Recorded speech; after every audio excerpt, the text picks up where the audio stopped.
Ethan, coming all the way from Philadelphia, your journey began in dirt bike racing at just 3 years old. Passion for the sport ignited early, and at the remarkable age of 4, your success started by winning your very first motorcycle race ever attended. Throughout your life, you have competed and won in over 2 dozen state, tri state, and national motorcycle championships, dedicating yourself wholeheartedly to the sport. During the cold Philly winters, your aunt and uncle's place in Hobe Sound became another home where you continued to train relentlessly. However, in 2013, a major knee injury occurred, and despite your return to the sport a year later, the injury resurfaced, which ultimately forcing you to step back from competitive racing. In 2016, an exciting opportunity brought you to California, where you had the privilege of working with your old training partner, Aaron Plessinger. During your time there, you delved into studying nutrition and sports endurance training, earning multiple certifications through the National Academy of Sports Medicine and learning from seasoned professionals. Your guidance in training and nutrition significantly contribute to Aaron's success, as he won 2 world titles in 2018, working alongside for the entire 4 years. However, in 2019, you faced a new challenge, health issues concerning your lymphatic system. For more than a year, you dealt with these ailments until you immersed yourself into the world of holistic health. A 21-day juice cleanse became the turning point as it miraculously alleviated your troubles and sparked a newfound passion for holistic living. This experience served as the driving force behind your next venture. Presently, you are the proud owner of a thriving cafe and juicery, which has become the talk of the town in less than a year. Through your establishment, you continue to impact the community by promoting the importance of nutrition and fostering leadership. You're a man of many qualities, but the one thing I would like to know is, do you think you are creative? Well, first and foremost, thanks for having me, Jacob. This has been Oh, stop it, brother. a long time in the making. We've been talking about this.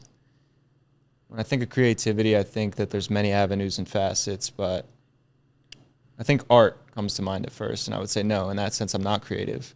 But my sense of creativity, I believe that, I think I can manifest a lot of things and bring them to life. And through the creation of the shop here at Golden Juicery, or whether it was a race, seeing it before I was actually in it, I think I'm very creative and can kind of bring things to life aesthetically or. Did you think you were creative when you're like 4 years old, about to get into your first racing competition? I mean, also, I appreciate the kind words and welcoming into this most complete rogue setup of a podcast. But I mean, you're right. This has been a long time coming. But I'm very excited to be here. There's been so much that's happened since then and now. I don't know. I mean, I think that my memory's vague from that time, but I remember stints and moments, and from a creative standpoint, maybe not. I think that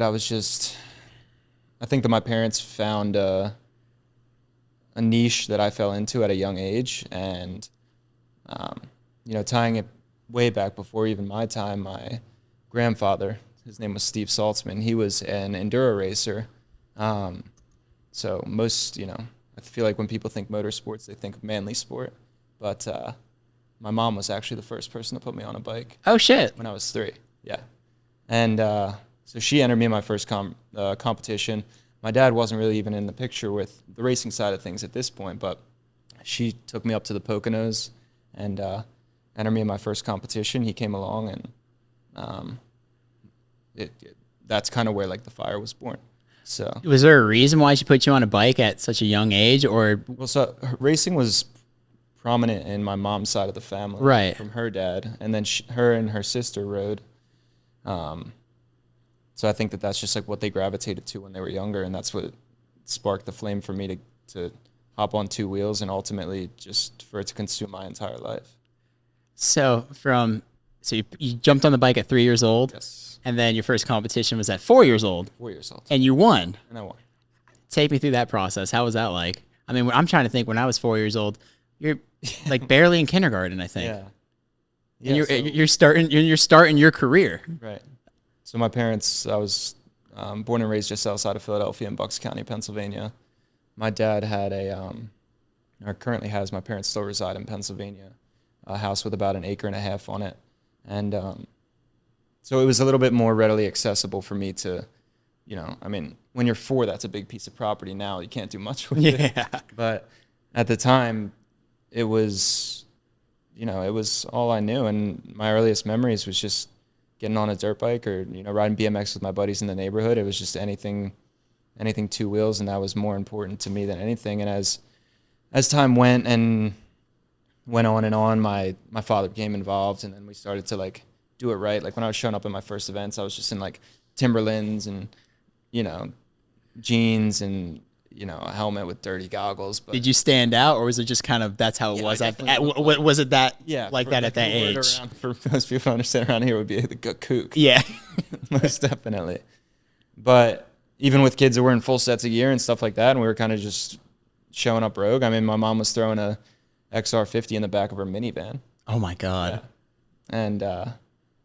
And then, when you're that young, I don't think you don't really know. I think that a child's trying to find his way and what hobbies he likes. Yeah. Most people, it's like, bicycles and stuff, but or scooters or whatever. But for me, it was like motorsports from such a young age. 4 years old. I mean, I picked up the guitar when I was 10, and I see people around me finding what they like to do at such a young age. And I always think that's like such an important thing. And it's almost like something so special if you can find what your passion is at such an early age. You found that at 4 years old. I mean, that's like almost unheard of. Yeah, and it was great, man. And then so, that went on, and we'd show up at local events and stuff like that. And then earlier into, like I said, it kind of just consumed all of me. And then once my father got involved and we got, for the next few years of racing, we'd go and he had his truck and we would, one of his work vans, and we would travel in that and we'd pitch a tent and go spend the weekends.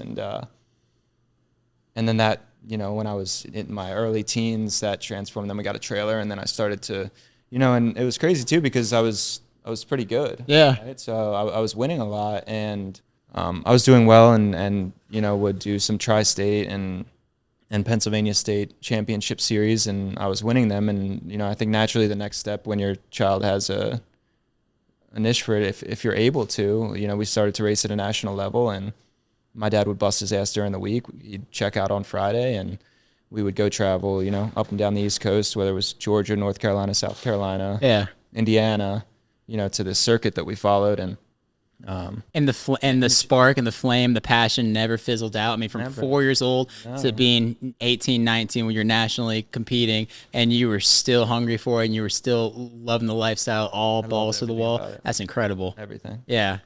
Because you eventually kind of hear like middle school happens or kind of stuff like that with just like growing up and adolescent. Yeah, I mean, exactly. So You hear a lot of that with, school sports. And I had some buddies growing up that were like, really good at wrestling or baseball or football and such. And, you get in with chicks and stuff like that. But I think that like kind of what like helped me was, one, I stopped going to school in 8th grade. For this, to pursue this. Kind of for this. Yeah. I wasn't the best student. Yeah, It probably carries over because I was just so overly consumed with racing. But, I wasn't around on the weekends. I wasn't, introduced to like the parties or like the lifestyle and stuff because we were, as soon as 2:00 hit on a Friday, we were going home, hopping in the truck, and then we were going until Sunday night and the early Monday morning just to wake up, go back to school for 5 days and do it again. Did you find yourself liking the competitive nature of things too? Because even my relationship with just athletics and sports, it was something I was able to do with friends and just camaraderie, and I love that too. But I wasn't really competitive by nature, but I understood the value of like working hard to achieve a certain thing. And some people would just be so passive and be like, oh, it's whatever. Then I can kind of see like their passion fizzling out because they just didn't have like that care and that want for it. I mean, you have the care and the want, For sure. but so you just loved everything about it, even from the competitiveness to being on the track. And Yeah, and I think that, and it's probably one thing that's just attributed into my adulthood is, racing can be a team aspect as far as like a brand that you're racing for or a couple different dealerships or brands that I had rode for. But at the end of the day, it's you and your motorcycle. Right. It's a very singular, independent sport. Once you put your helmet and goggles on, there's no one else that's up here. yeah, So I think that made me hyper competitive.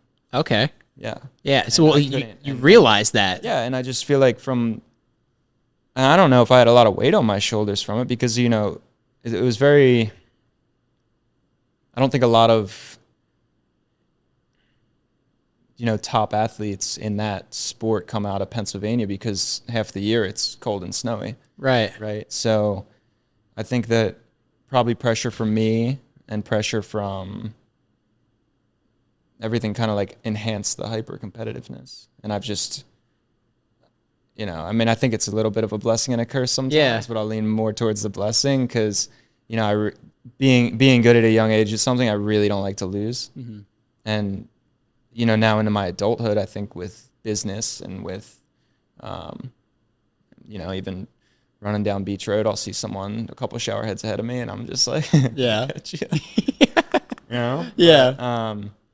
Yeah. And then once and it was also like a piece of humble pie too, because, being like the best in your little tri-state and then going to a national level and you're like, oh, wow, It's a whole other world. a whole nother world. And these kids go fast. Yeah. Yeah. You mentioned pressure though.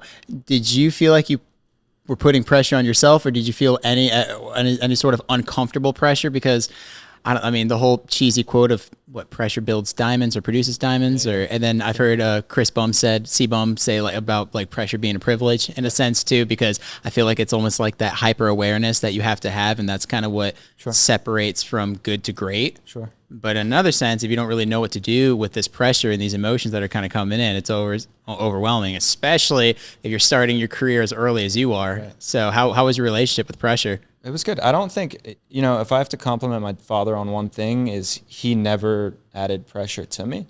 His big thing was like just keeping it fun. And he felt like if I lost the fun factor of racing from a young age, that it was gonna, because you would see like the kids get off the track and they get a shitty result and the dad's throwing the helmet into the trailer, and reaming out the kid. And like, I never had that. Like there was a level of,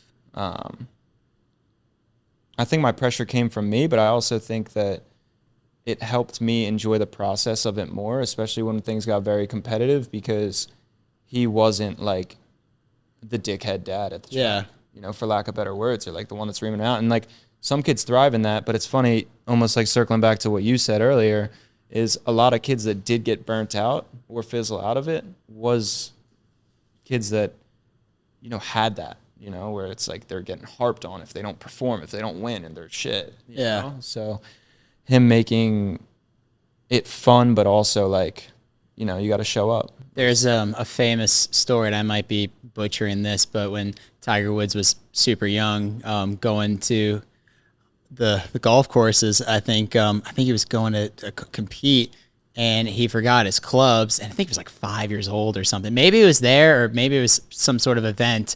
But his father like looked. I mean, the kid's 5 years old. I mean, you're gonna forget things when you're that young.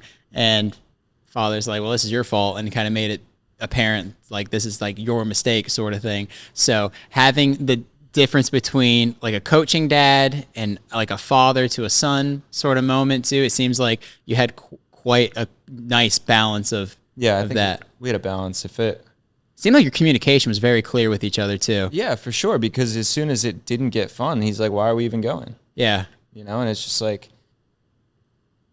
I feel like my parents were really good at, or my dad was really good at putting unspoken pressure on me. Because at the same time, once the gate dropped, or once when we were in the pits, our races were 3 hours long.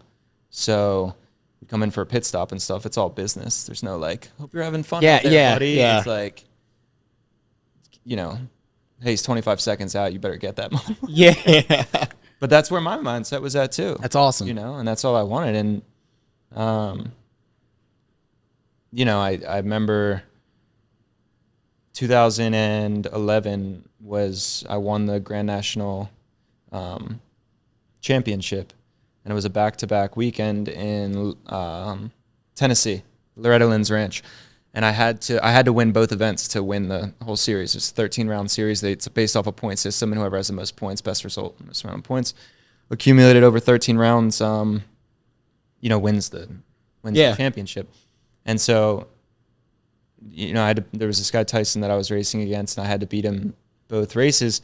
And I had won Friday, and then the next race was Sunday, and I had crashed, and then there was 2 laps to go, so about an hour of the race left, and I had crashed, and my throttle cable was super stretched out. So imagine like your car always having to roll at like 10 miles an hour, even for like stop signs and stuff. It's crazy. So I pulled in the pits, and my bike is just running like super, like in bad scenario. And our option was like, okay, at that point now I'm like a minute and a half down. We got about an hour left of this race. It's quite a bit of time, but it's like, what are we going to do here? Because like kind of like that thing with all fun goes out the window. It's like, wait, hey, we can stop this and you can throw this championship, or you can go show up and work with what you got and go win the thing. And wound up passing him with like 3 turns to go and won the national title. What? And I think that was my first real taste of like adversity. Yeah. Where it's like, that monkey wrench was thrown into me, and it's like, hey, we're either going to continue on with this or we're going to make the adjustments. Yeah, we can fix the bike and you go back out, but you can't have your cake and eat it too here. Did you realize at that moment like what you've accomplished? I think it took a little bit to set in, but yeah, it was a really big deal for me and a really big deal for him, and just so much sacrifice, because that's the other side of it too, is like, it sounds like the perfect story of just, families traveling on the weekends. Yeah, and but you circle back to the beginning, it's like we're showing up to races in a minivan thrown in, and then we're sleeping in a tent the first years of it, and it's just all kind of came to this level. So even with the pressure thing, it's like in the back of your head, you're like, man, like my family sunk all this stuff in, it's like my family doesn't really come from money, so my father's working until the time we get done, and 2:00 after school, then we're traveling, and then back to it. So all the sacrifice and all the time put in, it's like that's when it was like I felt like it was more his than mine. Yeah. So even at that point, there's a little bit of that pressure there where it's to show up and perform. Yeah, for sure. And in a way. Because when someone else is sinking their all into it for you. Yeah. Yeah. It's like unspoken pressure. Yeah, and that's it's sometimes like just to get out of the house and I'm comparing apples and oranges here, but just for me to kind of get my butt up and moving in the morning too, I'll just schedule like an early morning in-face meeting for coffee, which is like ridiculous, where I'm like knowing I'm not going to be my full self really, but I'm like, you know what? I need to schedule this. I need to put this on the calendar, because that is going to make me get up, show up for this person, and it's going to force me to kind of just really kind of develop into a morning person. So I did that for a while, and it got to a nice habit. It was a great way to start the day too, that early. But just the importance of just as simple as showing up. Yeah. Yeah. Yeah, 100%. And especially when you have other people showing up for you. Yeah. And yeah, I don't know. That man sacrificed a lot for me, and I think a lot of my credit for where I'm at now and what I've been able to accomplish just came from seeing that work ethic and seeing what it took to, provide for me through my early years. And so from 4 years old, won your first race, you start kind of competing a little bit more, winning, and then what was that, 18, 19, that's when you started like competing nationally? And so I started competing at a national level at 12 years old. Wow. Seventh grade. And then after 8th grade, I was pulled from school to race. Yeah. And, kind of homeschool. And yeah. And that's when things really got, serious. Yeah. It's kind of crazy at 13. But no, yeah. It's insane. I was going to say, did an ego ever kind of sneak into you at times where like shit. like, dude, I'm freaking killing it on a national level, and I'm in 7th grade. When I was in 7th grade, I was so shit scared of like just the world and people and stuff too, and just I'd play guitar in my room and just like kind of go skate with some friends. That was like really it, and right. You're doing big things. So yeah, well, that's what I mean. Like when I was that young, I don't think you'd fully process. Like it just seems cool and fun. Yeah, it seems cool. Like I've never. Even now, like I don't think I'm the most egotistical person in the world. I don't think that I ever let that creep up on me, and I think that those traits were like burnt into me at an early age. Yeah. So no, I don't think that I never looked at it as I was. It was just always something fun, right? Yeah, it was just fun. Yeah. And but you start to get older, and that pressure creeps in, especially when you get a taste of, like you win your first race at that level. It's like, well, you kind of got to back it up. Yeah. And I think that there's, a lot of humbleness also comes with that when you can go out the next weekend and get smoked. So how was the traveling? It was good. It was a lot. The travel was good. I mean, it was cool. We'd, me and my dad and my sister would cut out on the weekends, and, he had the little, we'd bring like an iPad or something in the back of the truck. Me and my sister would just watch movies, and I was too young to really understand like how much it actually was, because in hindsight, now that, in my later years, it's like, holy shit. Yeah.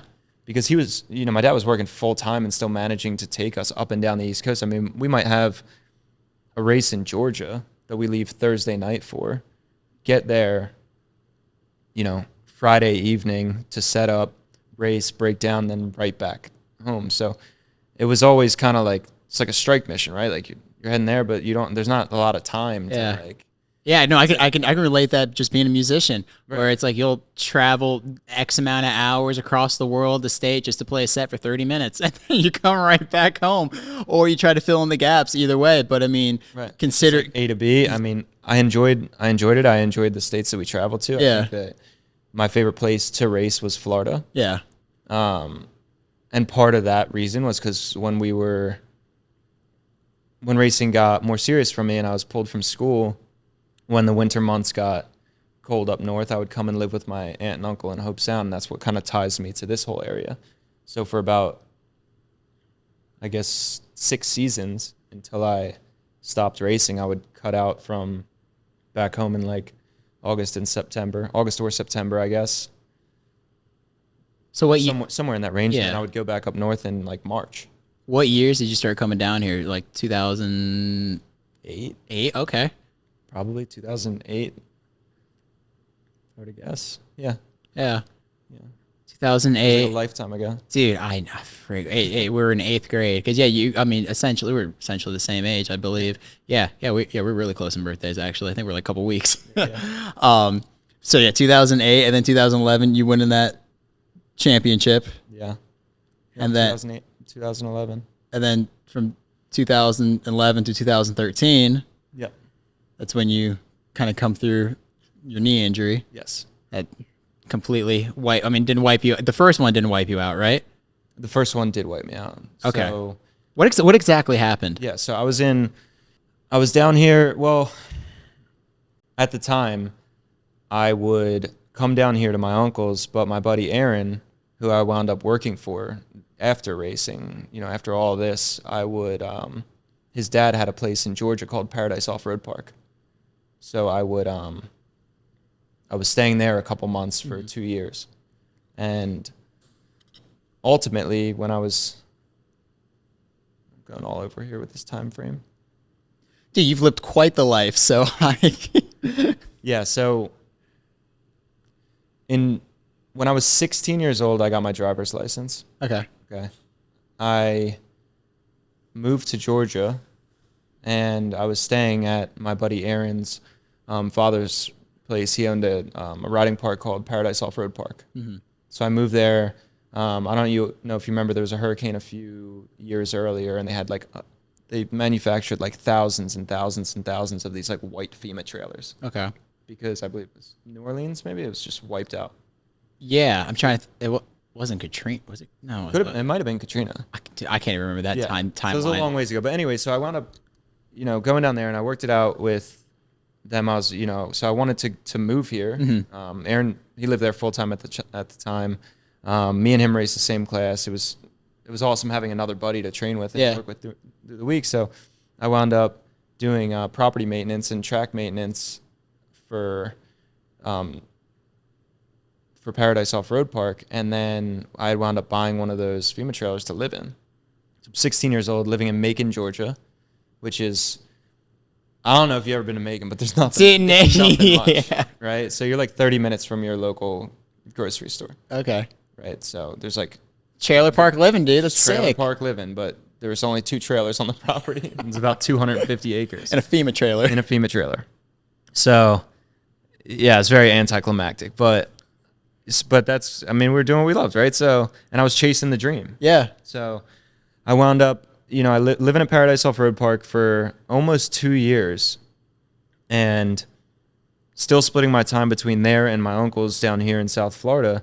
And we were getting ready for an event, just to kind of bring everything up to speed. We were getting ready for an event in North Carolina, and I was meeting a company from up north called Solid Performance to test suspension before an event in North Carolina. Okay. So traveled and met them up there. It was Saturday before the event. We wanted to try some new suspension for the day before, and we were like 5 miles from the race, but the dirt was the same. And I'd imagine it's like, when you're racing at that level, a lot of things make differences, especially like suspension and tires and things like that. So it's good to test where the race is because you're on the same type of terrain it is.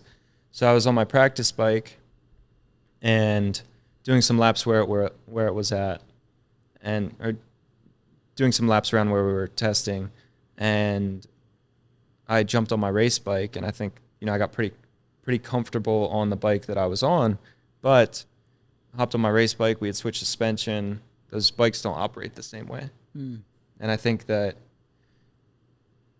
I was going through a section on the track, so in a wooded area. So I was coming around a corner. There's 3 bumps through the woods. It's a little hard to explain, but no, I'm following. Essentially, yeah. So I came around this corner, and I was kind of wheeling over the first one and jumping the second 2 into another corner. And I came around the corner, went to try and preload over this first one, and my rear wheel just kind of spun. And what happened was it kind of lifted me in the air, and I was still on the bike, and I stuck on the second face, and it just projected me off the bike.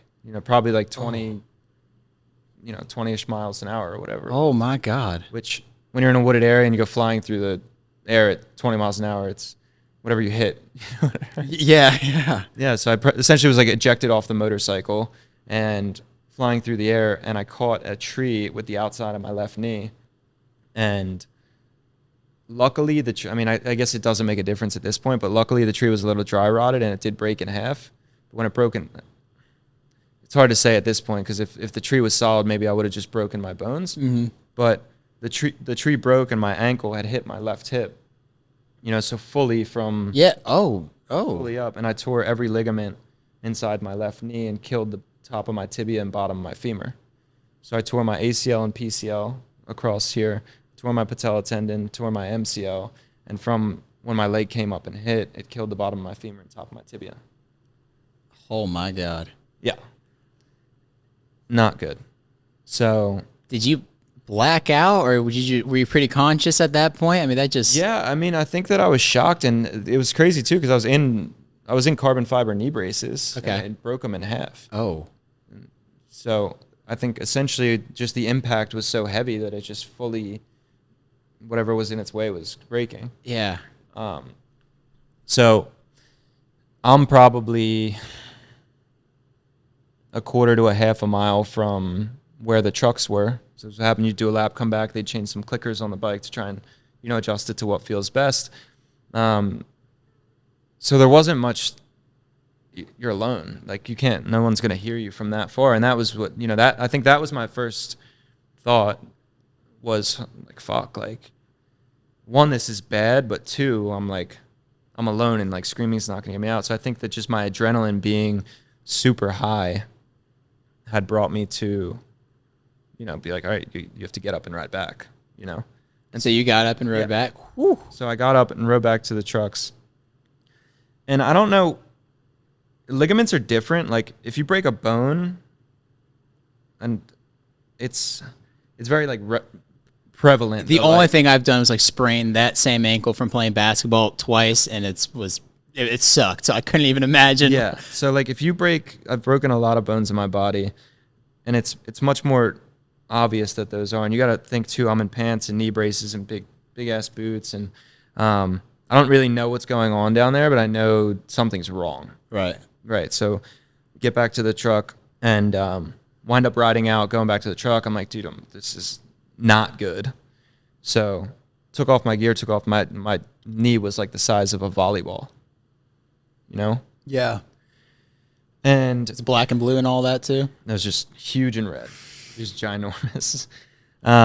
So didn't know what was fully wrong at first, but I had went over to the medical center where they had checked me out, and it's like there was a sports guy there who had kind of done some tests on my knees, and he's like, all right, it's very, very prevalent. Like, you tore your ACL. And that's all we thought that it was at first. And you can't really do anything with ligaments in, right there. Like, they can reset a break or they can, cast you in another state. But if you tear a ligament or, that's how you need surgery. Right, yeah. Like, you have to get it operated on. So You explained this very calmly and thought, dude, I was just about to say, was it pretty chaotic by the time you rode back? When you rode back into kind of civilization, to say the least? A million things running through your mind, It's like... Did it ever cross your mind of, will this end my career? No. But the season just started. And I was, at the time, in the top amateur class. And,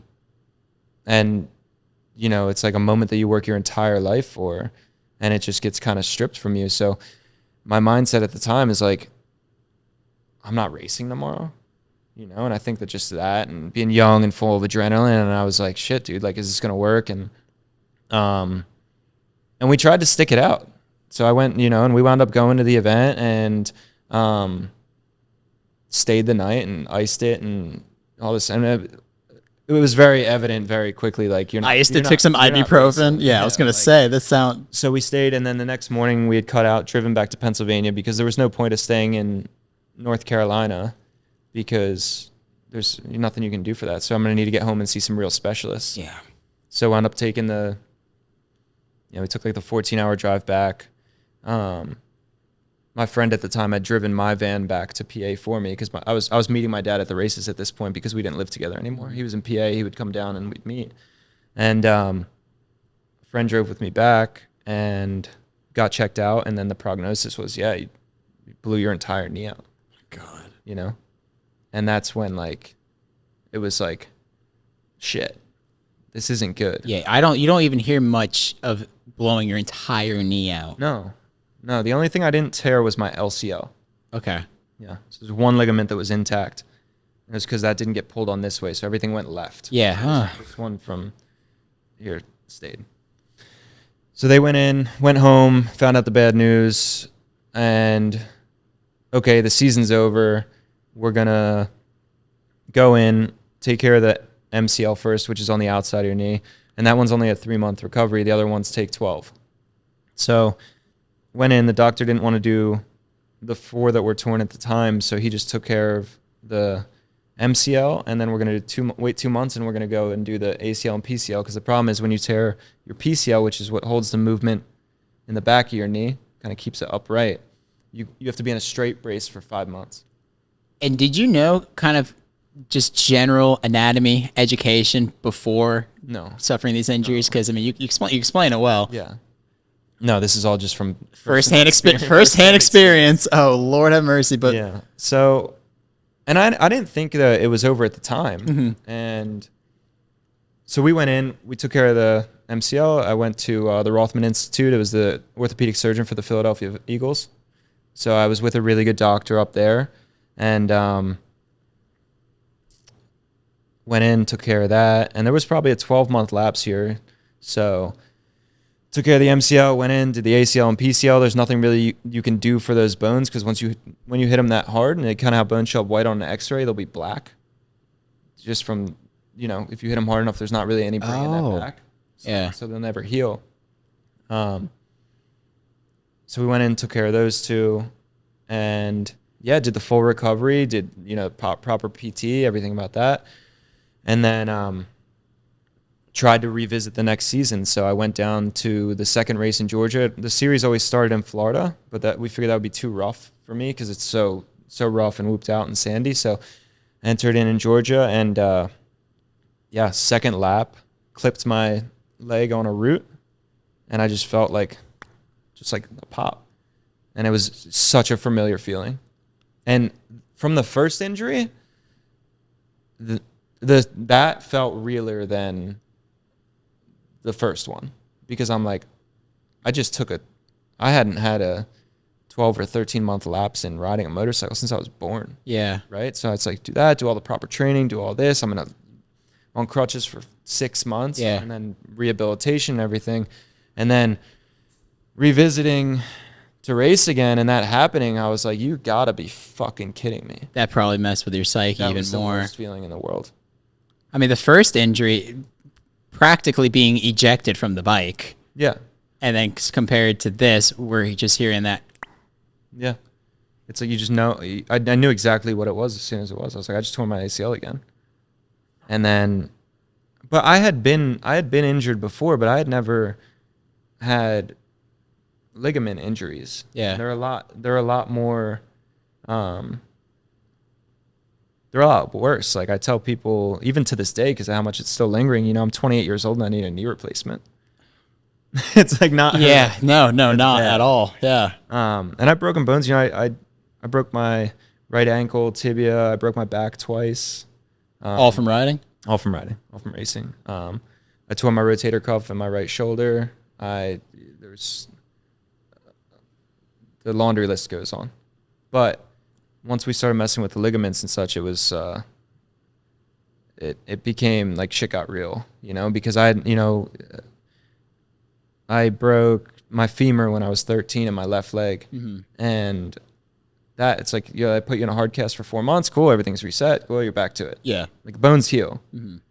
But these were much more drawn out processes where you start to go fucking crazy, you know? Because it's like. So once you felt that and you knew immediately, what do you kind of remember some of the first thoughts that were coming into your head? Were you mad? Were you kind of blaming somebody else? Were you blaming yourself? I just couldn't. I just blame me, because in a situation where maybe I could have been positioned different, or I had taken a different line on the track, that wouldn't have happened. And so there's just like this whirlwind of emotions.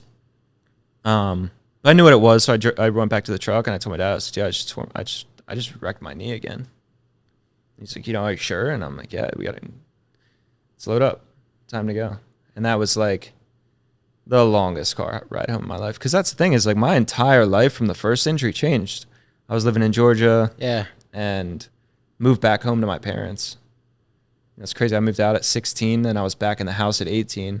Went through that full year recovery, trained, took a few trips to get my feet wet riding again. I was feeling good, went back, and I was like, all right, cool. Like, we're revisiting. The career's kind of going to like pick back off. It was just a little setback. And that happened again. And there's not many sports, and you've probably seen it before. It's like, there's a professional athlete, they get hurt. They can come back, but they do a 2-year lapse. Mm-hmm. Now you're 2 years older, your body is a little more frail, and it felt like that was a big turning point. Yeah. So after that second injury, that car ride back. Yeah, it was just the amount of emotions going through my head, because I knew that I was pretty much just like pressed the restart button. Right. I didn't know for sure. It didn't seem familiar. Like, well, I went through this once. Let's just do it again. Like, let's figure out the steps. Or yeah, precisely. And that's kind of like once the emotion settled and everything, surfaced out, and I got a grasp in, and we kind of put together a game plan of what we were going to do. That was the plan, and that's what happened. I retore my ACL and PCL. So essentially restarted the entire process again. And then about month 10 of the second time around, I was like, man, this thing is not feeling right. Like, something is off. And I got back on the bike, and I was like, this isn't it. And went back in, we got an MRI, and found out that neither of the cadavers that they put in my knee took. What? So there was no sign of a ACL or PCL in my knee. How come? So there's a theory with a cadaver is essentially a ligament from someone that's deceased, but it'll still grab your body. Yeah. But there is a little bit of dangers to, if I remember exactly correct, the younger someone is, you want to use their own ligaments. Mm-hmm. So they should have taken from like my right hamstring or another tendon that's strong in my body. But, the doctor had his opinion and what he thought was going to work best. And unfortunately, my body didn't take. And in hindsight, I think that second go around, I was probably pushing a little bit harder than I should have. Mm-hmm. And that could have been a part of it. Because what happens when you get ligaments replaced in your body is they're really, really strong for the first 2 months, and then they go like this. They become super weak. And that's like the first 2 months, you know, they're fine. Then you have a 6 week period that you need to be very, very, very careful. Yeah. Because they become into a vulnerable state before your cells start to really grab onto them. So I don't know whether it was me or my body had rejected it, and you know, that was what the prognosis was, because they weren't just like loose in my body. Yeah. They were non-existent. Because that's the first thing that came to my head. I mean, the fact that you were just cruising and then you hit that and then you have that pop that happens and then you immediately know. The first thing that came to my head was what happened with the initial first surgery. If something kind of came about. The theory was I retore them. Yeah. Good Lord. Yeah, and that's the issue with ligaments. Your body they become weaker. And, you know, it brings us to today. And from 2013, since I got hurt, and then my last surgery was 2019, it took 9 reconstructive surgeries to get it back. And to paint the picture for you too, I currently don't have an ACL or PCL in my knee because we had 3 more operations that my body rejected. So what does your knee feel like today? It's rough. Yeah. Pain? Are you able to just do like yeah, freaking like Mr. Fantastic sort of thing? Yeah, no, for sure. There's a lot of play in my left leg and stuff. So literally two weeks ago, I had a consultation to get my knee replaced. Oh, yeah. So we're going full for it. Well, that's what. So, you know, going ahead a little bit, I had went to a really good sports orthopedic surgeon in Newport Beach, California, and this is surgery 7. He went in, and from the constant drilling and all these things that they had done to it, my body had, you know, you develop holes in your bones from where you put the screws and they don't take. So he went in, he bone grafted it, and you know, he had told me, he's like, hey man, we can do this operation, but this is going to be the last one your body's going to be able to handle. And he's like, I was the youngest person at the time that he had worked with that he said it to. He's like, your next option, if this doesn't work or hold, is going to be a knee replacement. So fast forwarding now, 3 years later, they did become super loose. My body just doesn't like them, I guess. I don't know. So, I mean, it's crazy. I mean, I think that I'm probably a little bit at fault for some of it, because being just wanting to get back to like me and my roots and stuff, I think that some of it was a little bit rushed, even though I was around really good care and stuff. You know, maybe not sleeping with the brace when you should have slept with the brace, and you don't think that these little things can compound. But the last one, led us to today. And so that last injury, going through the whole process, and then you got back on the bike, and then was it clicking there, or not click's not really the right word, but when did you realize where it's like, I don't know if I can actually physically be racing anymore? After that 2.5 year lapse. Okay. Because, you know, which was so bittersweet, because there was guys that I was beating regularly that would go on and they were getting professional contracts, and that was becoming their career. And I'm on the couch, you know, and I'm just trying to like figure out life. And, you know, there was a conversation, and it was like, you know, I think it's time to figure out, because the problem was my body was never like the same after that. Yeah. You know, with training and with everything. So there became a time where it was like, all right, well, I guess it's time to step into the real world and figure it out. And that was the hardest thing in the world. Was the conversation with yourself, or was it someone like your dad or a mentor? I talked to my dad about it. Okay, yeah. And it was kind of like, too, you know, I was in Georgia for 2 years, and I came back home, and, you know, I was 18 at the time, then you're 19, then you're 20. And it's like, you know, it's like, you kind of got to get on your own too, and realize that, like, even if we go through another 6 or 8 months, like, are you going to be able to go back and just beat all these guys that have been training for they've been living this for 2 years, and they're, you know, the pinnacle of our sport? And I decided to go in a different direction. And and honestly too, a big part of it for me was like, I really wasn't trying to go through that again. Yeah. You know, I was very, very over it. And, you know, it's 2.5 years on the couch. It'll change you a little bit. So as far as kind of career options or just really kind of exploring. I mean, it's tough because I mean, what I can relate it to in my head is just like a UFC fighter. That's like their whole identity. That's what they know. They train. They're winning. They're on top, and they're kind of with this same little pack and group. And then they have like a life altering injury where they're stripped from their whole thing, and they're just sitting there recovering. And then by the time they come back, not only the time that's gone, new champion. Yeah, the whole timeline has passed too. But then, I mean, even somebody like. There's a lot you can think of, but someone like Chuck Liddell too, like as he kind of got older and he was getting clean knocked out where it was kind of medically like you need to consider doing something else. So I think with me, it was just like there becomes a, I'm not a UFC fighter by any means, but there was a time in my career where you can relate to it like that. It's like they have a really bad bone injury or they get knocked out really bad. And all of a sudden it's like that fighter shows back up and it's just not the same guy. Yeah. Or like, that guy might have been 23-0, but since they came back from the injury, they're now 0-4. But sometimes those guys just don't even let it go, and they can't. And they just go, and they just dig themselves, pretty much like dig their own grave. And then, but that's the hardest part is like your identity, and you're groomed for it. And for me, it's like, you think back to your youth. That's like all I can think of. Mm-hmm. I didn't do the high school thing. I was never around on the weekends. That was everything. So I'm back in Pennsylvania, just like, what the fuck am I going to do? Yeah. No idea. So I went on and I just started applying at different places. And I worked at a pharmacy for a while, just like packaging things. And I was miserable. Worked at another mom and pop shop. And and then worked for my buddy's landscaping company. I was throwing mulch for like $10 an hour, 12 hours a day. And I'm like, holy shit, this is out of those three, what was your favorite? The mulch. Probably. Yeah, dude, I was gonna say there's something about landscaping's real work, but I mean, there's I like it. There's something about it. It's easy.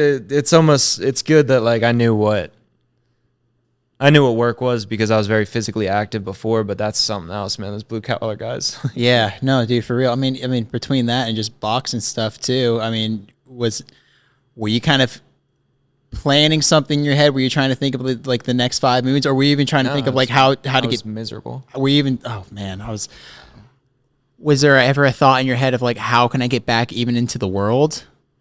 Yeah, and that's kind of what led me to the next career path. So. There was this 3-year lapse, and like one of my buddies who I ultimately ended up working for, Aaron, he went on and switched over to racing motocross and supercross and wound up getting a contract and moving to California to race for Yamaha. And we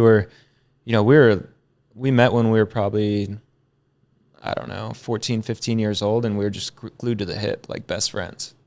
And then, we raced each other in the national off-road series, and we were always hanging out together in the pits, and we were traveling together with our parents and staying together at Paradise Off-Road Park. And so we kept in touch a lot through the time period, and he moved to California, and through that he was because we're young, right? And at the time he got that contract at I was a year younger than me. He was probably 19 or 20. And it was just after my 21st birthday, and he was like, hey, man, would you consider maybe you want to come out west and work with me? And all that wasn't – I think at the time he was just looking for someone to do it with him. Yeah. And like train with him and hang out. Because at that point at your camp and like really kind of starting that, you're building like you're trying to bring all the people together. I mean, that's exactly. I mean, that's how I can relate to that. Which just like other professional athletes too, when they have build the band. Exactly. Yeah, right? Exactly. Build the band. You have the first choice. You're bringing all your homies in there. Right. Exactly. So he told me, and he had entertained the idea. He's like, hey man, come out and work with me. And he'd gotten a real contract and made some real money. And he's like, you travel. We'll travel together. We'll train together. We'll do all this. And I immediately, like, it was like that. Right after that conversation, I booked a flight and I went out west for 2 weeks, and I fell in love with California. Well, even before that, you had nothing to do with the world of racing and motocross. It was out of my life. Yeah, it was out of your life. And then you got that phone call. Then that spark just kind of right back in. You're like, yes. The conversation arose, and he's like, if you're down, I'm down. And I think it was like, I think the idea of it at first was like this will be cool. Yeah. You know, we can go and travel again and do all this. And like, it gave me an outlet to like get back into the industry. And, so yeah, I went out and I visited for 2 weeks, and I went around and, you know, like learned it's very different than what we were doing. You know, he's like got a team now that's showing up at the track every single day, and there's a structure, you know, there's programs and things in place, and, you know, we're flying to the races. And, Did you like all that? Was it kind of intimidating? yeah, for sure. But so I went out and visited. I got a little off track. I went out and visited. I went back to Pennsylvania, and then a couple months later, Yeah. packed up and hit the road. And then it was definitely a culture shock and real business and experience. And these guys, you know, he's showing up to perform, so there's all the bullshit kind of goes out the window, you know, which, you know, I can't speak for him, but it was a lot more serious than when we were training and having fun. And did you kind of like that though? Because I mean, what I can compare it to is like the musician side of myself, where I've seen 3 different bands operate, and one band has all of their shit together, and it just shows, and also it shows within their success too. But also they're able to kind of be methodical of like what's actually in front of them, their decisions, and I feel like they're way more present and rooted into what's going on, even though it's pretty strict in some senses as well too, and it's just really professional, where I'm like, whoa, I mean, it makes me kind of like want to hold my own weight a little bit compared to the other band who's kind of coasting, sliding by the seat of their pants sort of thing too, where more carefree. Yeah, exactly. I mean, one's no right reason, nothing's more prominent than the other, but I mean, it kind of shows a little bit more of like a polished machine compared to something else that's just kind of coasting. Totally. Yeah. It could intimidate some people, but yeah, 100%. I mean, it was cool. I remember going to one of our first races, and, you know, I had never really experienced anything like that before. We're, you know, walking down the staging area, and all of a sudden you go down, and it's a stadium lit up full of people, and I'm like, holy that's shit, insane. this is the big leagues now, boy. And then, so that went on for a while, and then the relationship just continued to develop. And, you know, at first we're, you know, I'm just alleviating, I think, a lot of the stuff that, for me at this point in my career, like things that I don't want to deal with for Aaron at the time. And, you know, I'm booking the flights and coordinating sponsors and events and doing all that stuff. And then I really wanted to make something out of what I was doing. So I started to study and, you know, dive into the nutrition world and dive into the training world. And I started working at a private gym.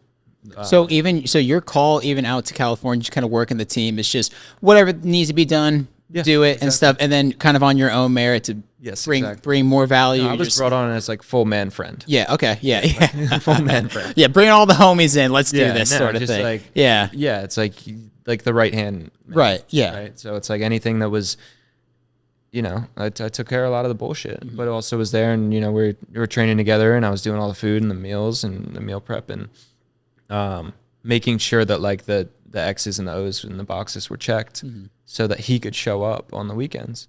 And then through that, I just, on my own realm, and in my own free time, I started studying, and I was like fascinated with like foundational type movements and endurance training. And, you know, there's guys out there like Peter Park, who was Lance Armstrong's guy. Okay. Paul Check, he's like huge with foundational movements. Were you just curious one day and just kind of want, well, that, and I wanted to be much more involved, and I wanted to take the program that we were on as far as we could.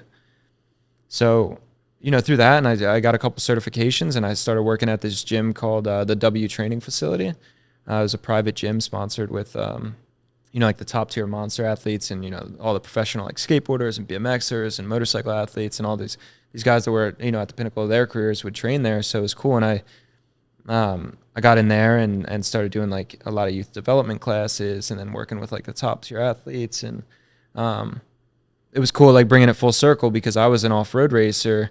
And then I started working with this guy, Trevor Stewart, who also he raced in the same type of racing I was used to. So it's cool with, you know, doing errand stuff, and then starting to be a little bit more responsible for the meals and the prep and all that, and also doing Trevor's training program now, and starting to really build you know, build programs for Yeah. these guys and really understand like endurance and like how that sport, you know, the training that you need to do to be able to show up at your top level for that sport. And where there's fundamental, I mean, I even know in like the world of skateboarding, and I know this because of like Danny Duncan's story, the popular YouTuber. Yeah. I'm sure you're familiar with him, but how he was just like a personal trainer, and he like specialized with like skateboarders because they're always injuring themselves too. But during that time in that era, that was like even kind of unheard of in a sense too. So in your industry, was all the stuff that you're studying, was it kind of a big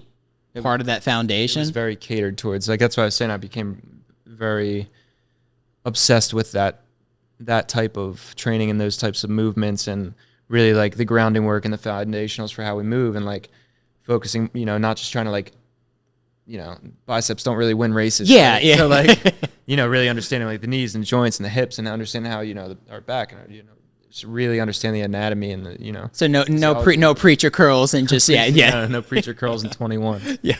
But really showing up, it's like, okay, cool. How can we let an athlete show up to an event and operate at maximum capacity for, you know, the 30 minutes they're on the track? Or for Trevor, it was like the hour and a half that he was on track. Like, how do we take him and create, you know, an athlete that can go out and really operate at the top of what their body's threshold is for that amount of time.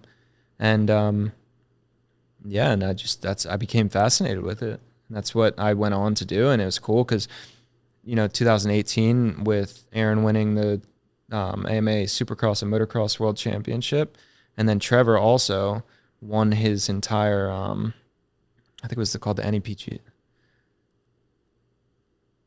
He had won the off-road championship for the California State. And it was like the top tier of the racing. So you're putting in this work and almost, I want to say instant gratification, because I mean over time, but it's something that you've seen, like, we're doing this work and it's working. Yes. Because the athletes are winning. Yes, and that's what was crazy. And with Aaron, it was, the dude was showing up and winning every weekend. It was like, we got to this point where it's like everything became so fluent that, you know, we'd show up to our job, went on Saturday, I don't know, it was crazy. Yeah. It was so crazy. And the same thing was happening with Trevor. And so I just saw that it was, I became really fascinated with that whole realm of things, and then started to build like my own portfolio, you know? So I started to, you know, what was first a job where I was just, you know, kind of invited out to, you know,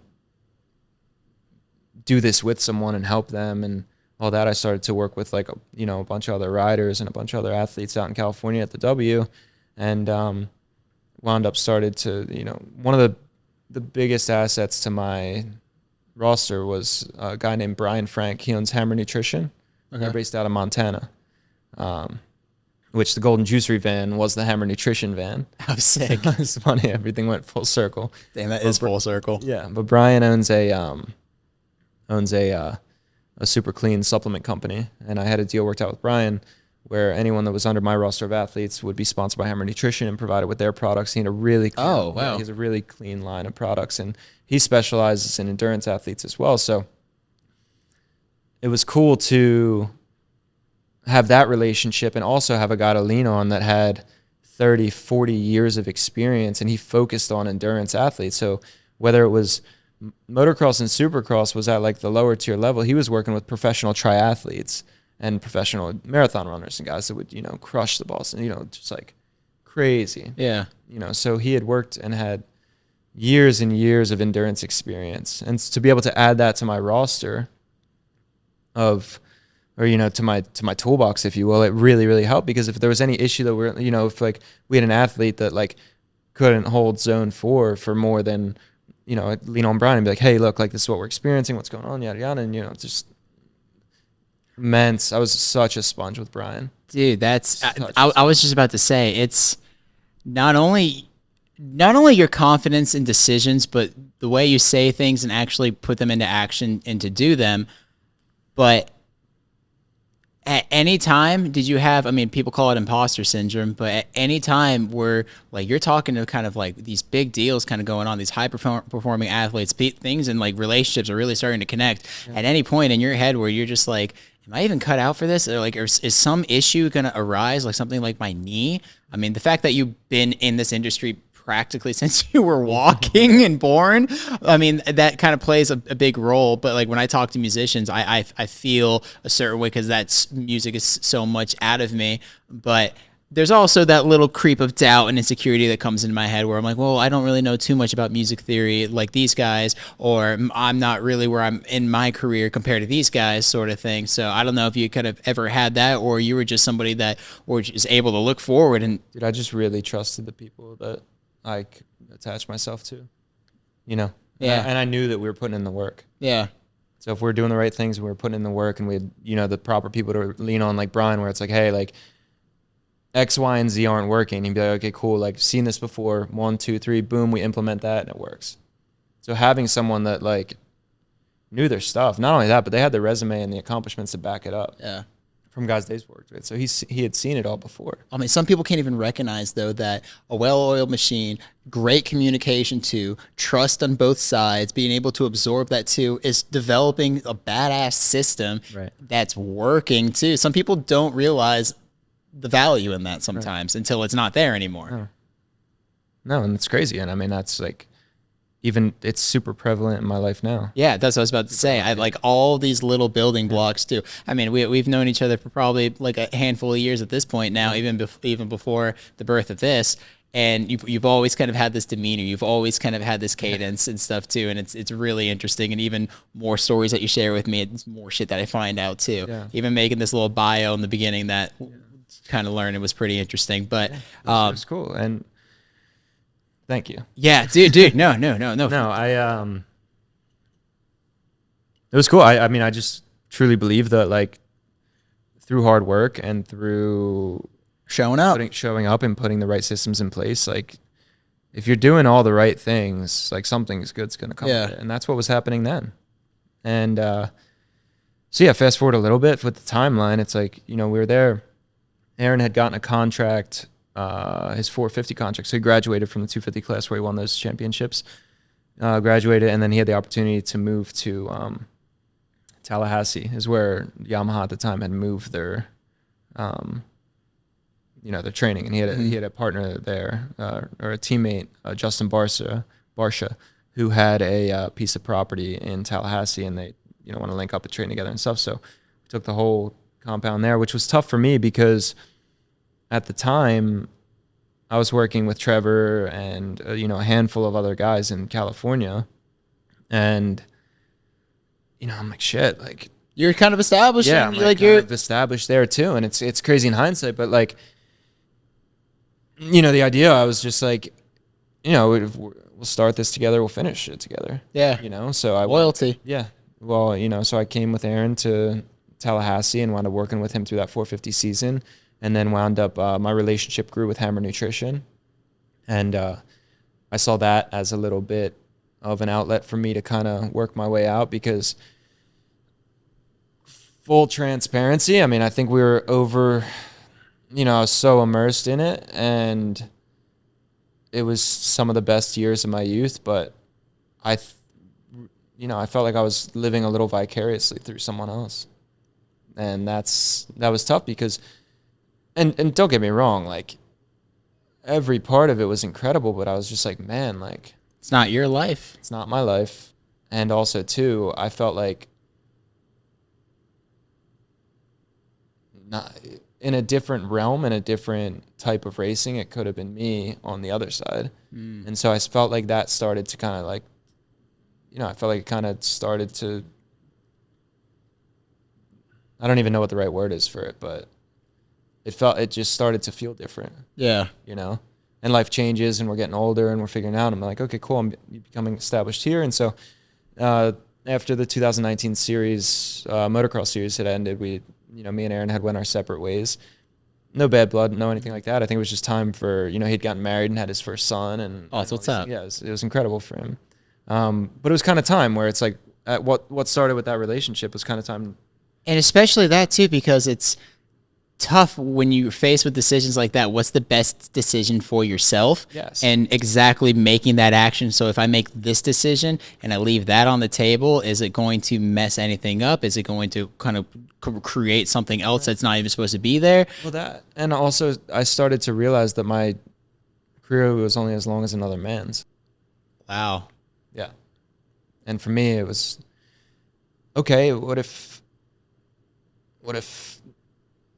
you know, You started kind of playing the yeah, scenarios and other breaking it scenarios. down. Yeah. What if contracts? Being What if realistic, Aaron gets, you know, what if one of my guys get hurt? Yeah. You know, I need to go find, you know, another roster of athletes to work with, or what. And I didn't want to like play that game and latch on to like my career is only as long as the athletes that I'm working with. And like, for sure you can live that, but I felt like there was just more, and I'm not discrediting it whatsoever. No, I just felt like the best play for me was to create something of my own. Mm-hmm.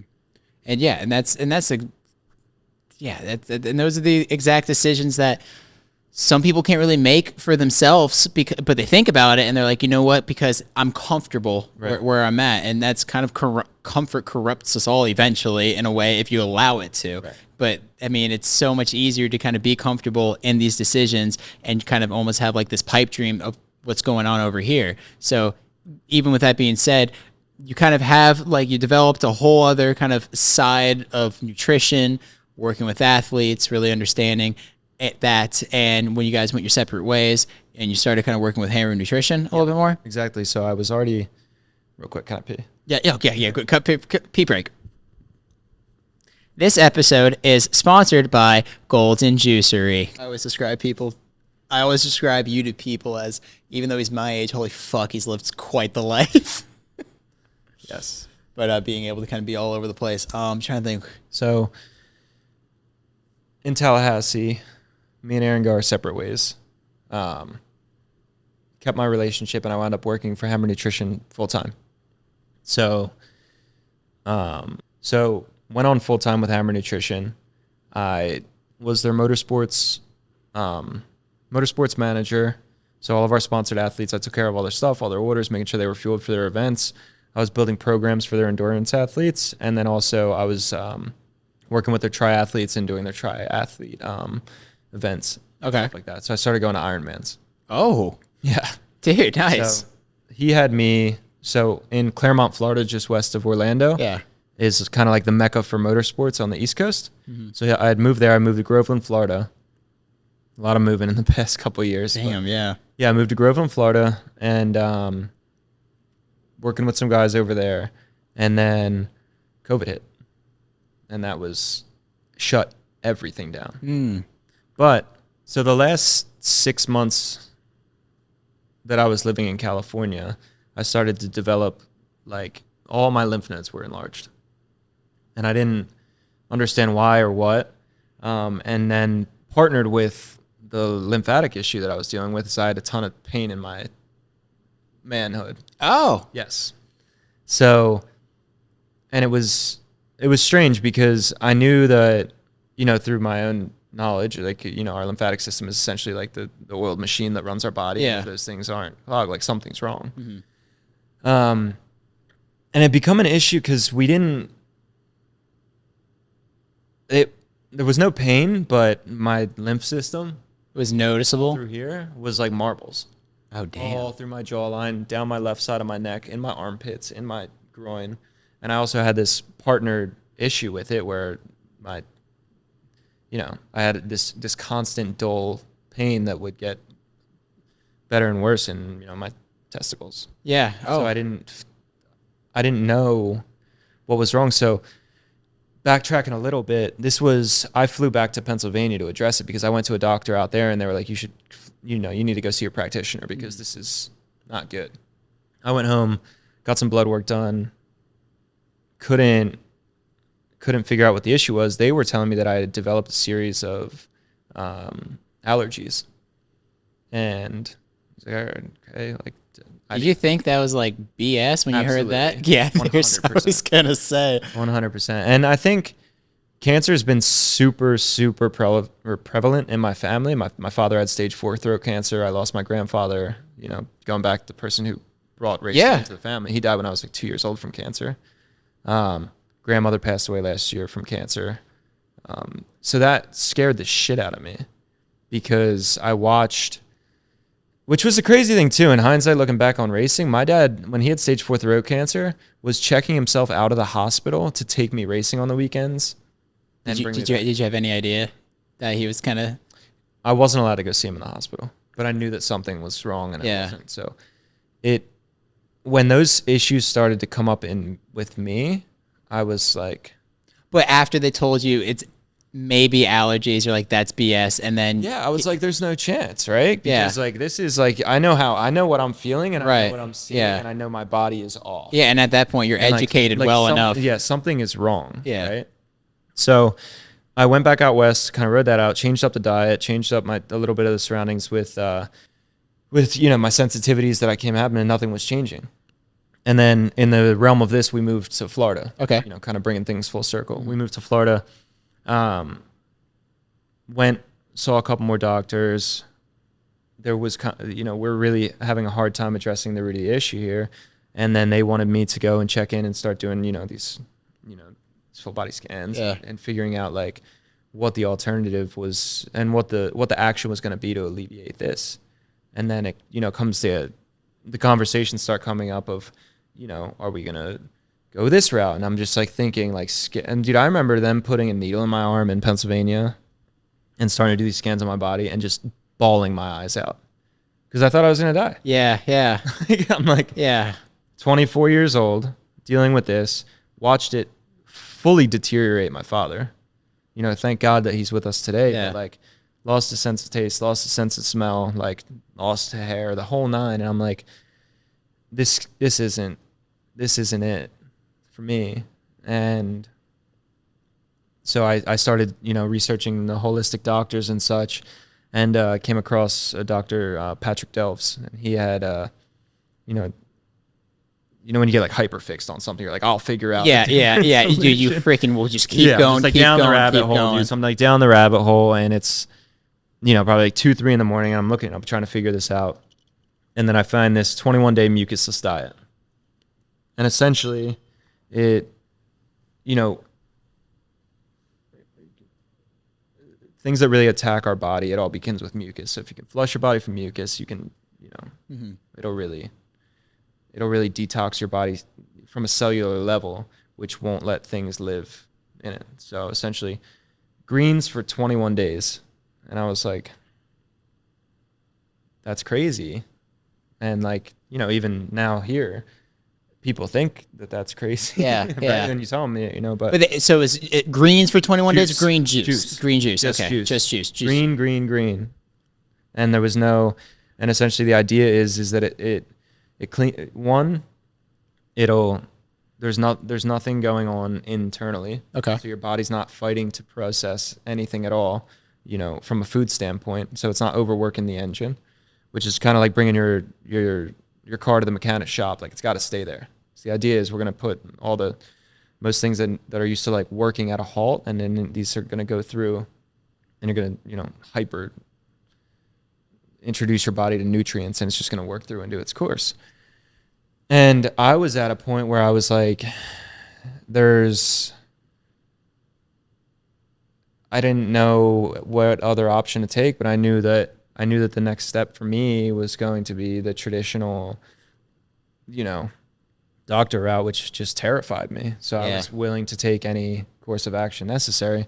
So I embarked on Patrick's journey, and I think I noticed that things started to slowly start to dissipate. Mm-hmm. And then I think it was 15 or 16 days into the cleanse, and I was pain-free.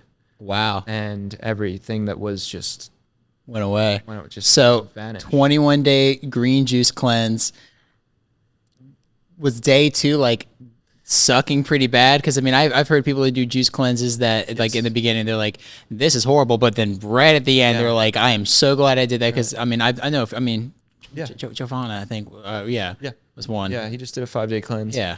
I didn't know what I was getting myself into, but the first 3 or 4 days, you have the headaches, and you deal with, your body's just used to so many other things, whether it's caffeine or whether it's, for what most people are used to putting in their body on a daily basis, the caffeine, the nicotine, the sugar. The sugar's the worst, man, right? So like day 2, 3, and 4, the headaches, I was like, man, like this is going to be, I'm making myself worse.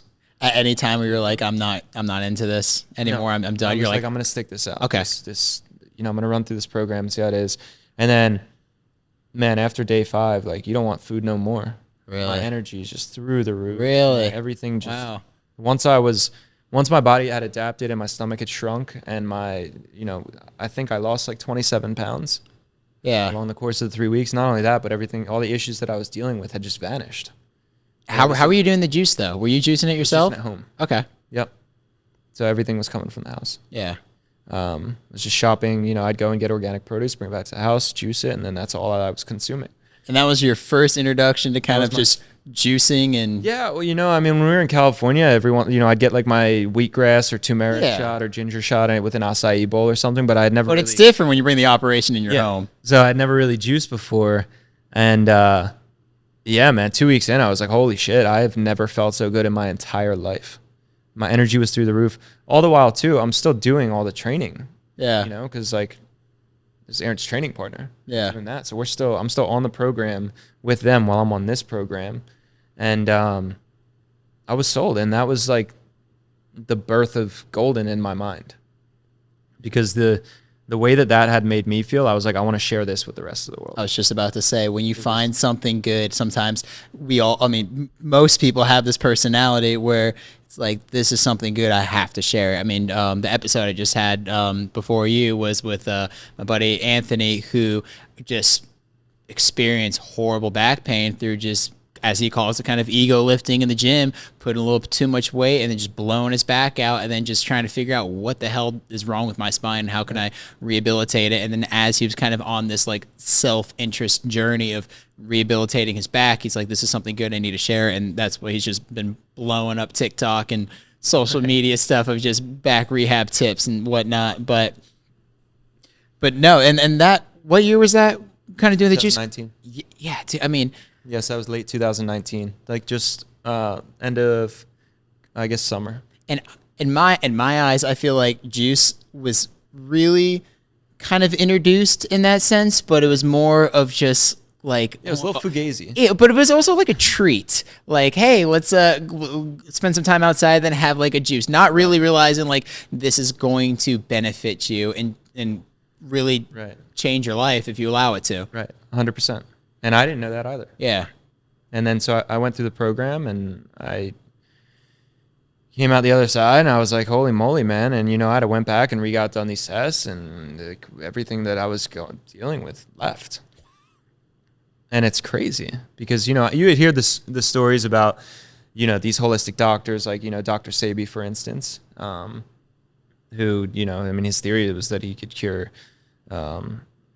AIDS and hepatitis and all these cancers and such and I always found that stuff fascinating, right? Because I always just kind of, once I started like diving into the nutrition world, but it was crazy. Yeah, it was a really wild experience and it was a profound experience. And then that was kind of like where the birth of Golden had started, and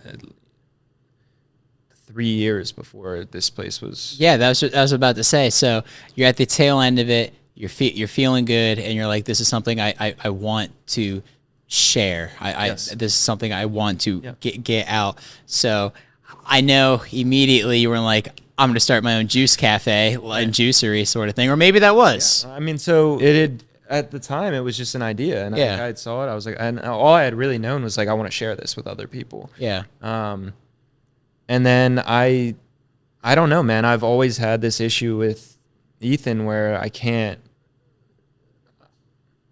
think that I'm very, I never walk into a building and not be like, think of the business itself at the higher level. I'm the same way, dude. So it's like, even through my stint of any of the jobs I had, it's like, man, I don't want to work here. I want to own this thing. Like, how do I, like, what's the operation? Like, looking at it differently, like not just from like an employee standpoint, but from an employer standpoint, and understanding like, I don't know. I just feel like probably a lot of it was from racing and such, but I feel like I'm very unemployable. Like with the competitive nature, but also it's just how can we improve what's in front of us? How can we make this possibly the best? How can we continue showing up, and how can we put in the work to get the greatest results? And I don't believe that we're currently doing that. I see that so much. I mean, as a gigging musician since I've been 16, and also just kind of having my feet in different business and ideas, and just between the mentors I've had in my life, I can sit back and look and just see the simple little things of like, that person didn't greet that person as that person just walked away. I'm like, a simple hello, welcome, how's your day going, could be like a completely changing 180 but for that establishment as people kind of come in. Or even when that person comes in, immediately kind of putting a coaster down and putting stuff like, what can I get you to drink? My little things that you can kind of see. And it kind of stems back from people too, but also just from the numbers of all the other stuff with business. But it's a constant thing. I've always thought like that. Yeah. You know, and I've never Problem solving. And I think that was and that was the cool thing too. When I worked for Aaron or when I worked for Hammer, I was a contractor. I didn't really have like the hierarchy over me that was constantly like beating the. You know, it's like, okay, cool. Like, here's the mission. Here's the plan. Like, what can we do to work towards executing it? And I never felt like I was like really, really employed. Yeah. You know, which was ironic because I really enjoyed those two jobs, but the 3 before that I had worked, I was miserable. And yes, I was like finding my own way, but I never.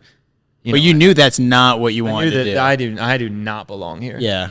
I do not belong here, and which is why ultimately I just walked away from the 3. I'm going to butcher this quote, but I'm going to try it. I think Albert Einstein said something about teaching a fish. That person will believe that they're stupid the whole time because you're trying to teach a fish how to walk, but you should be teaching a fish how to swim. Something along the lines of that, with kind of the sense of like everybody's soul and are so individual from each other too. And if one method of teaching, one method of just doing something is not going to work for that person, does not mean you have to completely write them off. Right. I mean, the fact that you were injured and you kind of went back to just like essentially working odd jobs until you got a phone call to bring you into an opportunity, and then for you to kind of seek your own value. In a familiar world. Exactly. I mean, but even to do the right thing, you have the foundation, the building blocks too, because people giving you these opportunities too, and you know the value of that. You're not going to take that for granted. Right. You're not just going to kind of do half-ass work. Right. And I believe people definitely saw the value in that too, because you were able to kind of get more and more responsibilities. Yeah, for sure. And that's what, I don't know. I was just working those gigs, and then COVID hit, and I just saw it as like the perfect outlet because, I really liked what I was doing, but there was no sense of satisfaction. Yeah. Well, and that's what's crazy too, is like, the story with Golden's insane, but it was never like enough. And I always tied that to racing. It's like, nothing's going to feel as good as winning like a national championship. Like, nothing that I was doing felt even the most minuscule sense of accomplishment. Going back to UFC, Israel, I think that's, you say his name, right? The style bender fighter. Yeah. Yeah. I think he won a title fight or something. And then one of his speeches, do you know what I'm talking about? Yeah. Where it's just like, I wish this moment, people could feel this moment, this happiness. And made me think for a little bit too, because not only just the physical aspect of him being present, getting awarded, everyone kind of cheering for him too, but all those moments leading up to that moment, all those emotions. Like, until you feel what that sense of self-accomplishment feels like, it's really hard to recreate that. Yeah. And once you taste it, you want more. Yeah. So that's what's crazy. I mean, so I was working with Hammer. COVID hits, shuts things down. And all the while too, it's like the 4 years that I'd spent in California, I always craved this place from when I was a kid.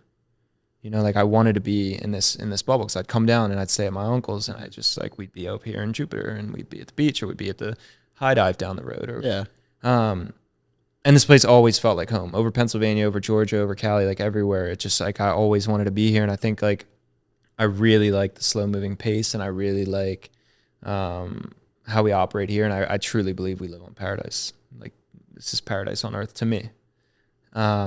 So what happened was COVID hits, they shut down all professional sport. No one's racing in stadiums. There's no triathlon. Like the world just like stops. And I'm like, well, here's my opportunity, you know? And while I was working for them, I started to kind of cultivate a name for this place and figuring all that out. You know, I was living in Groveland, Florida, doing a location analysis for Golden Juicery in Jupiter, Stewart, and Hobe Sound. Wow. Yeah, so I was essentially 3.5 hours away putting together a business plan for Golden before I even lived in Jupiter. And then COVID hit. I had lost my gig because I was showing up with their triathlons and such like that. And like there was no more work. And I had a good enough relationship with Brian at the point where it's like I understood, and it was there was, like, what do? Do we just keep running the social media and you pay me? It didn't make sense, right?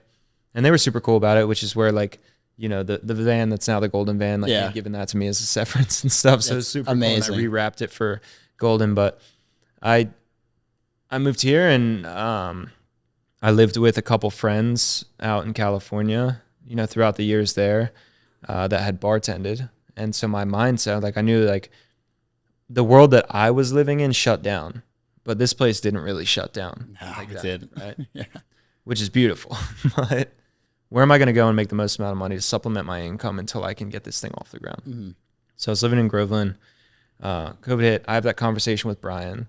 And within that week, sold my truck. So he'd given me the Hammer van. So I'm like, okay, cool. I'm going to get rid of this payment.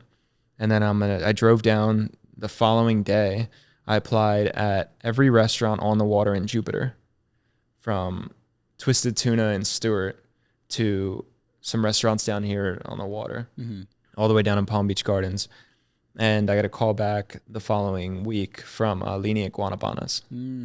And a little bit of the method behind the madness, a book I had read when I was much younger, the 10X Rule from Grant Cardone.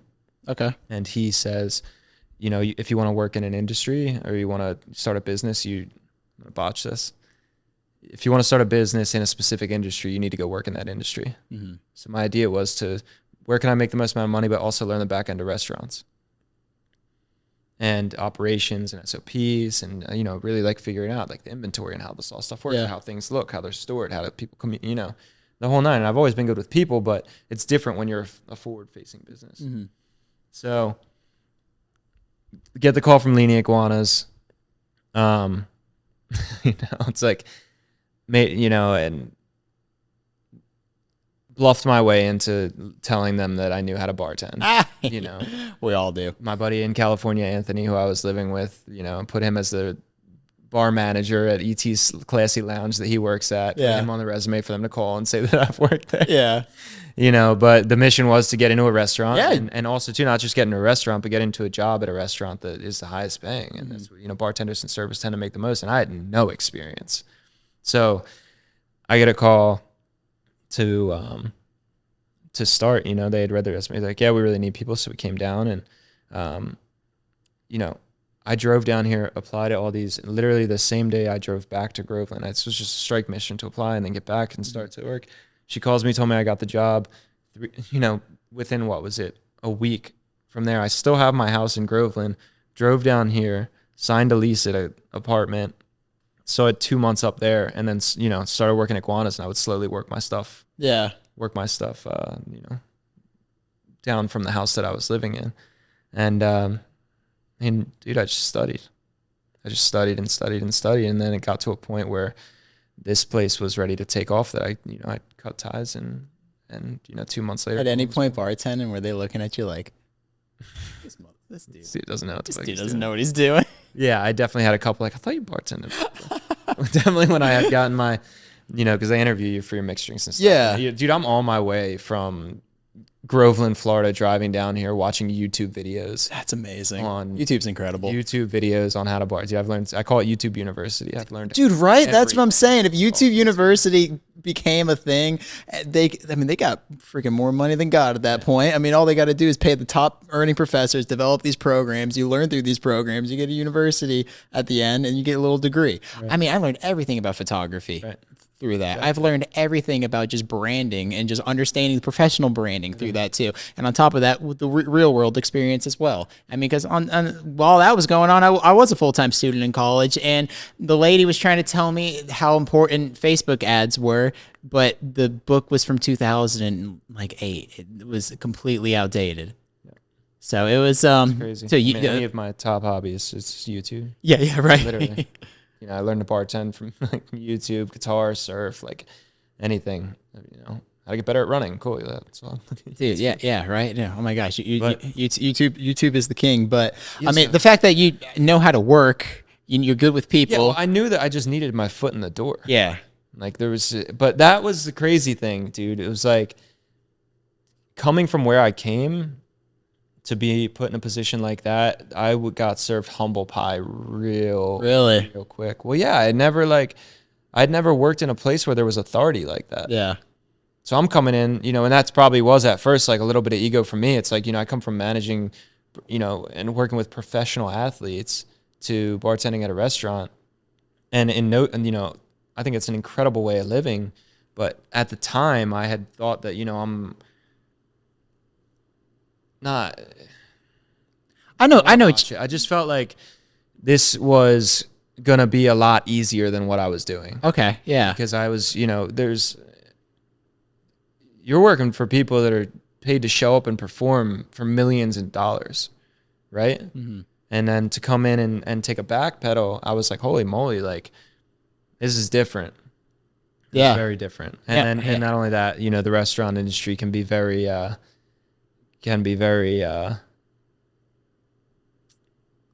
there's a lot of authority in the restaurant industry and ego, and people like shit the way they like their stuff the way they like it done. Yeah. And for me, and within my own creativity and looking at how things that I want to, I walked in the restaurant, I'm like, oh, man, it'd be cool. Like, how do I own this thing? Like, it's crazy. Yeah. Right? Yeah. But, and then just being put in my place, or like trying to do things a little bit differently, the way that I think could make it work. And it's like, buddy. Like, Yeah, because that's how you came on my radar. Because as a musician, I was gigging at Guanas, and I just saw this strapping young man named Ethan just slinging drink. But like, I don't know, all the bartenders there are just so dialed in. It seems like they have like freaking octopus hands. Like there's two hands doing here, two hands doing here. No, I couldn't saying, have been around a better group of people. Yeah, that's what I'm saying. Like, so when I saw you, you just seemed freaking locked in, always just working. Because also Guanas is always slamming. Always slamming. Yeah, you got to be dialed in. Yeah, there.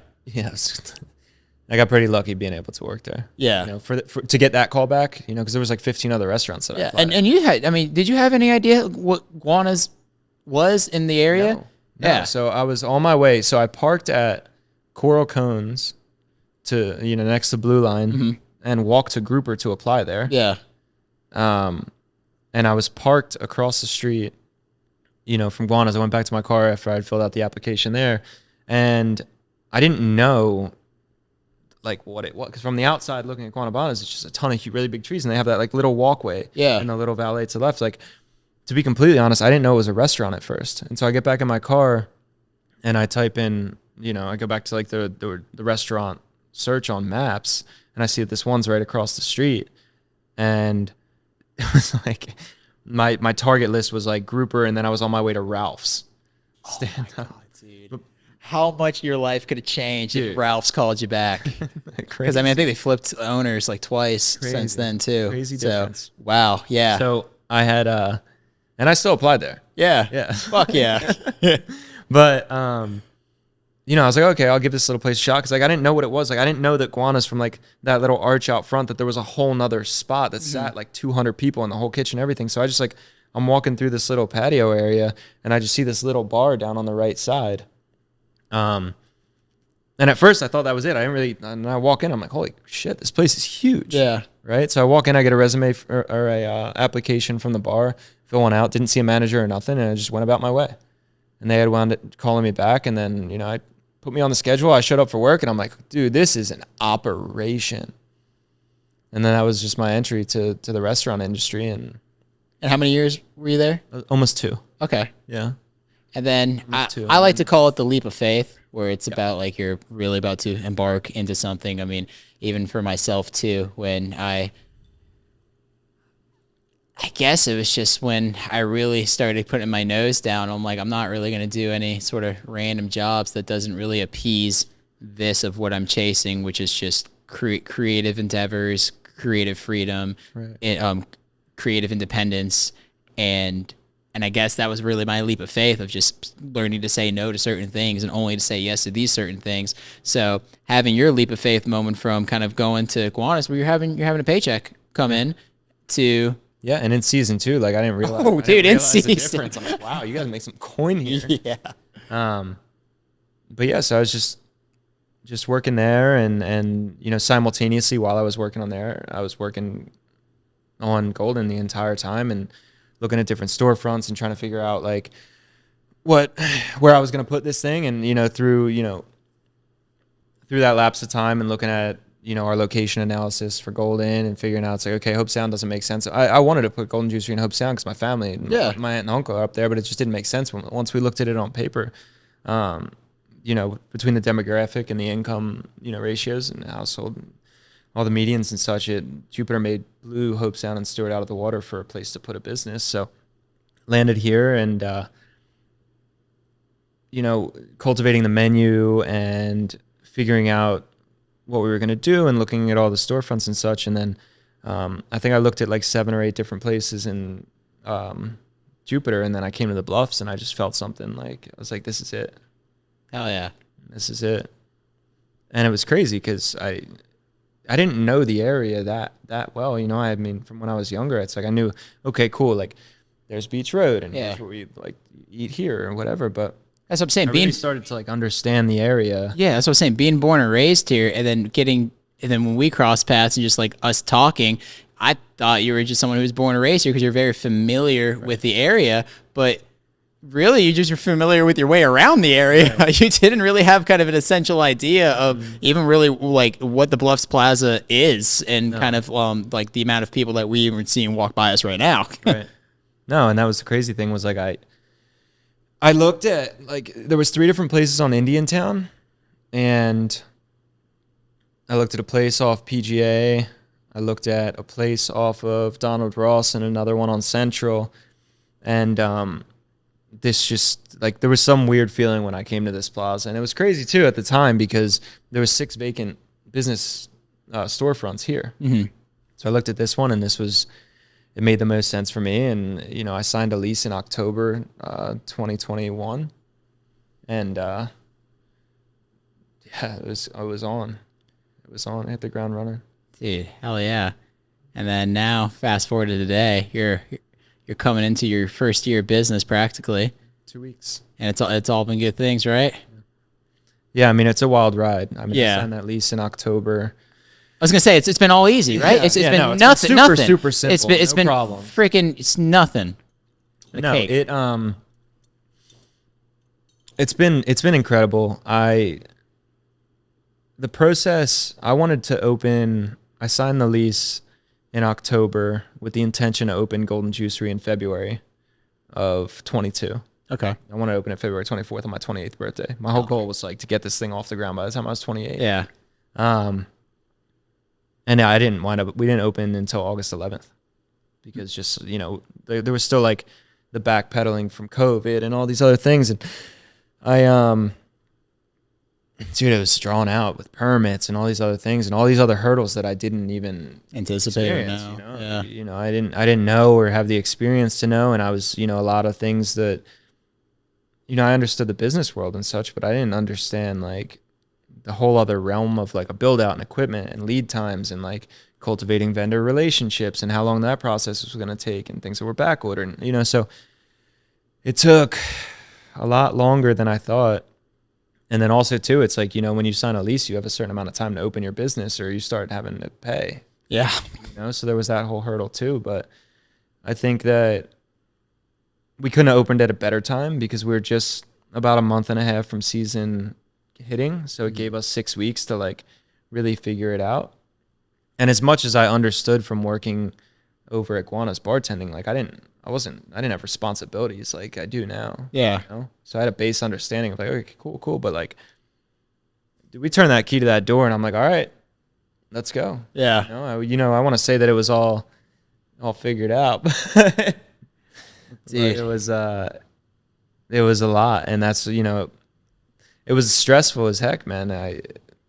We didn't do an announcement that we opened Golden Juicery. I just opened the key because we built up so much hype for it, and it's crazy. You hear so many people, every day, and just like, oh, I'm going to do this and I'm going to do that. And it's like, yeah, okay, sure, buddy. And for me too, people were probably like, yeah, okay, you're going to open a juice bar, kid, like, go for it. But we started to create hype, and there was a want and a need for what I was going to put out, because I really like beat the drum on what I was going to do. And so we turned the key to open the shop, and it was like that first Instagram story that went up that we were open. And dude, we had this place was filled with a line out the door.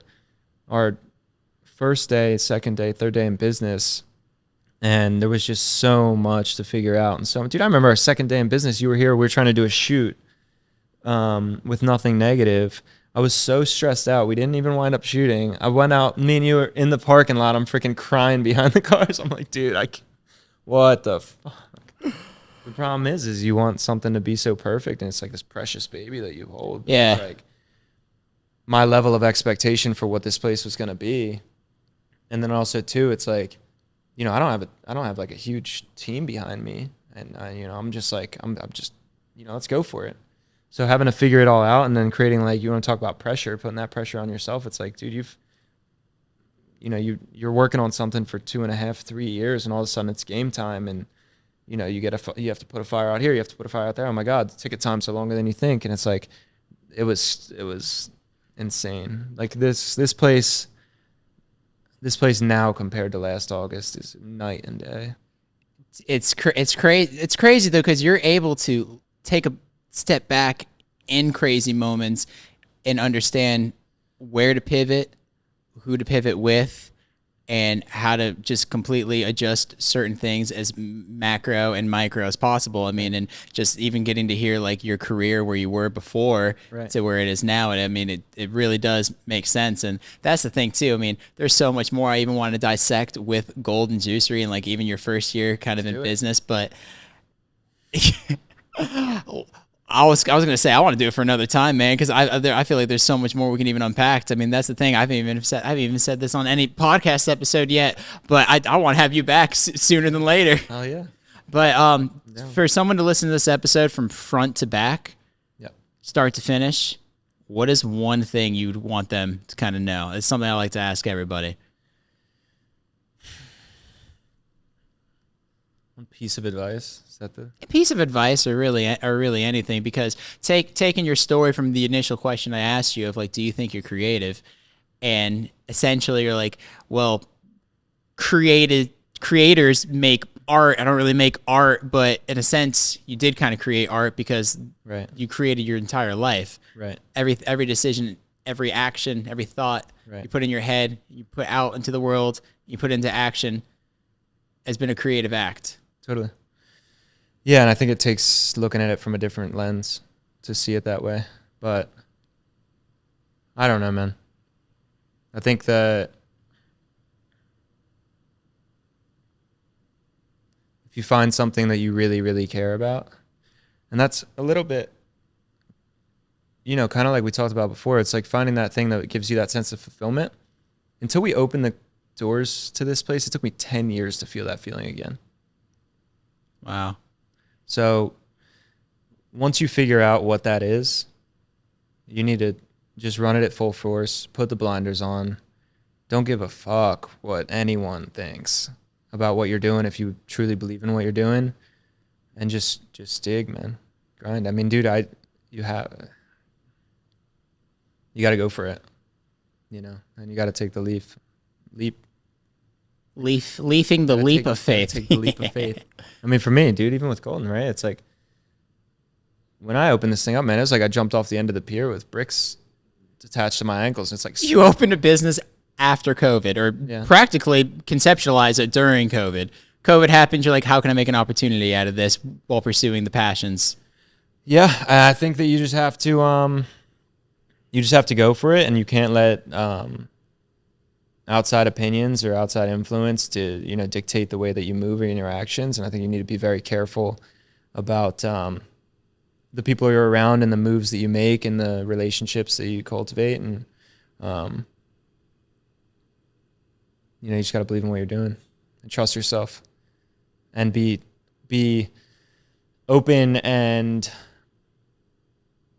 learn and understand that you can't let your ego get in the way of what you're doing, and understand that you don't know what you don't know, and really be open to learning. And, you know, not all information is good information, but taking pieces of you know, of what's good and what's bad and putting together a formula, and it'll come together, you know. And I think that if you're true to your word and you're true to who you are and your passion, and putting together a product that is good and is true to the people, that, you know, I don't know. It's been a wild ride.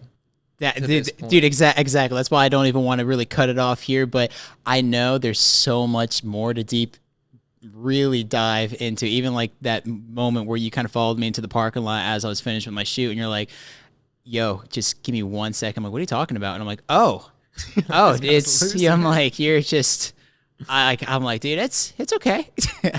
But I mean, that's the thing. I really want to do this like as a part 2. I've never even really felt that as I'm doing a podcast with somebody, but you've lived quite the life, but also the fact that we're roughly around the same age. It's funny because when I mentioned you really cultivate leadership, you really do. You do lead by example. You're one of the only people that I've met that have actually that says something and does it. The only other person I really kind of know that to be really true is my brother. And that's why I kind of feel this some sort of way where I see you, I see what you're able to do, I see what you're able to achieve, I see that you're able to actually understand what you're doing too, and able to kind of celebrate good times, but also understand when times get hard, of like how to kind of critical. And also, and being present while doing the whole thing. It's a balancing act at the same time, but I appreciate you having me on. Dude, of course, man. And I can't wait to do it again.